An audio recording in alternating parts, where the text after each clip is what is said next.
இதுதான் சுட வைக்கிறது. நாங்க செய்யறது அக்கறையில தர்றது. இதுல எந்த ஒரு கெடுதலும் உங்களுடைய உடம்பு இருக்காது. அடுத்து இந்த திருமண அழுத்தம்ங்கிறது இருக்கு பாருங்களேன். உத்தியோக மனைவி லட்சணமா நீங்க கம்பல்ஷன்ங்கிறத மச்சிட்டீங்க. இப்ப நாங்க ஒரு 23 25 வயசுல படிச்சு 27 வயசுல வேலை பார்த்து 29 வயசுல கல்யாணம் ஆகி அடுத்த நாள் பக்கத்துல உள்ளவங்க எல்லாம் கேட்பாங்க, ஏமா மாசமா இருக்கிறியா, வாரமா இருக்கிறியா, வருஷமா இருக்கிறியா அப்படின்னு. உங்ககிட்ட யாராவது அப்படி கேட்பாங்களா? உங்களுக்கு இந்த அழுத்தம் உண்டா? ஒரு இனப்பெருக்கம் அப்படிங்கிறது பெண்களுக்கு பாத்தீங்கன்னா 2 உறுப்பு சம்பந்தப்பட்டது. கருப்பை, சினைப்பை. கருப்பை நல்லா இருக்கணும், சினைப்பை நல்லா இருக்கணும், 2. இதுல இந்த வயசு டாக்டர்கிட்ட போனோடனே சொல்லிடுவாங்க, 30 வயசு ஆன உடனே, ஏமா என்ன உன வயசு 30? உன்னோட ஓவரி இஸ் நாட் குட், இல்ல அப்படின்னா உங்களோட யூட்ரஸ் இஸ் நாட் குட். அப்புறம் அதெல்லாம் மீறி நாங்க அசிஸ்டட் ரீப்ரொடக்டிவ் டெக்னாலஜின்னு போய் நாங்க கன்சீவ் ஆகி அப்படியே டாக்டர்கிட்ட குழந்தைக்காக போனோம் அப்படின்னா, ஏமா வயசு 30 ஆயிட்டுல, your baby is in breech position, OC is not opened. இதெல்லாம் வாயிலே நுழையாது. ஏமா அவனுக்கு சிசேரியன் தான். முடிவு என்ன தெரியுமா? உனக்கு சிசேரியன், உன்னை வெட்டி தான் பிள்ளை எடுக்கணும் அப்படிங்கறதான் முடிவு.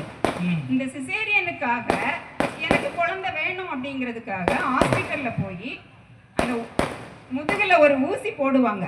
ஏன்னா அது மரணத்தை கண்ணால காமிக்கிறதுக்காக. இந்த முதுகுல போடுற ஊசி வாழ்நாள் முழுவதும் நீ நிமிரவே கூடாதுங்கிறதுக்காக போடக்கூடிய ஊசி தான் அந்த அனஸ்தீசியா இன்ஜெக்ஷன். இனி நாங்க குழந்தைய பெற்றாச்சு. இப்ப இந்த குழந்தைய வளர்க்கறதுக்காக என்ன பண்ணணும்? வேலைக்கு போனா நாங்க பிரச்சனை தான் விட்டு ஆகணும். இப்ப நாங்க காப்பகத்துல கொண்டு விட்டுட்டோம். விட்டுட்டு நாங்க, நீங்க சொல்லுவீங்க எங்களுக்கு மெட்டர்னிட்டி லீவ், நான் நோட்ஸ் எடுக்கிறேன், மெட்டர்னிட்டி லீவ் நீங்க சொல்லுவீங்க. அரசாங்க வேலைக்கு மட்டும்தான் மெட்டர்னிட்டி லீவ். தனியார் வேலை பார்க்கக்கூடிய எந்த தாய்க்கும் மெட்டர்னிட்டி லீவு கிடையாது.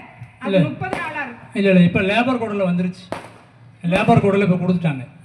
30 நாள் தான் கணக்கு. ஏன்னா வேலை போயிருமோங்கிற பதட்டத்துல நாங்களே அங்க போய் விழக்கூடிய ஒரு கம்பல்ஷன் நாங்க இருக்கிறோம். இனி இந்த வேலைக்கு நாங்க போயாச்சு. மத்தியானம் சாப்பிட்றதுக்காக உட்காந்துருக்கிறோம். என் குழந்தை சாப்பிட்டுச்சான்னு நான் நினைக்கிறப்ப தாய்ப்பால் வரும். இதை நான் கொடுக்க முடியாது. என் உதிரம் இதுக்கு அடுத்து நடக்கக்கூடிய கான்சிக்வன்சஸ்ங்கிறது எந்த ஆணுக்கும் புரியாது. அதனால நான் விளக்கவும் இல்லை. ஆமா, உண்மைதான். அடுத்து பாத்தீங்கன்னா நீங்க வந்து இந்த பெண் பருவம், அதையும் நீங்க தான் பிரிச்சு வச்சிருக்கீங்க. பெண்ணுடைய பருவம் பேதை, பெதும்பை, மங்கை, மடந்தை, அறிவை, தெரிவை, பேரிளம்பன். இதுக்கு முன்னாடி கொஞ்சம் போட்டுக்கோங்க. சிசு, குழந்தை, இடையில மனைவி, அம்மா, கடைசியில கிழவி, பாட்டி. இது அத்தனையிலும் ஒரு ஸ்டேஜ் பலவந்தப்படுத்துறதுக்கு இல்லாத ஒரு பாதுகாப்பான ஸ்டேஜ்ங்கிறது உங்களால சொல்ல முடியுமா? நீங்க இத வந்து நீங்க லிஸ்ட்லயே வைக்க மாட்டீங்க. நான் ஒரே ஒரு எக்ஸாம்பிள் சொல்றேன். கொளத்தூர்ல